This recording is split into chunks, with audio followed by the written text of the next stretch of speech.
দেখো আমাদের মিষ্টি ব্রাইড দেবলীনা, ও দেখতে যেমনই মিষ্টি ছিল, ওর বিহেভিয়ারও ছিল ভীষণই পোলাইট। আর ও আমাকে বলেই দিয়েছিল ওর একটা গ্ল্যাম ডিউই বেস আর সাথে গ্লিটারি টাইপ আই মেকআপ চাই। আমি ওকে ওর পছন্দ মতোই সাজাচ্ছিলাম। ওর সেদিন এয়ার ব্রাশের বুকিং ছিল।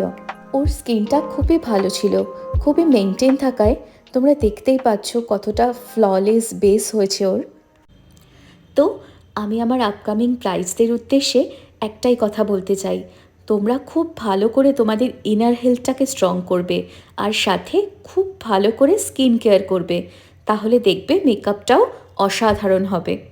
দেখো এখানে কথা বলতে বলতে আমার ব্রাইডের লুক কমপ্লিটও হয়ে যায়, আর লাস্ট টাইম টাচ আপও আমি কমপ্লিট করে নিই।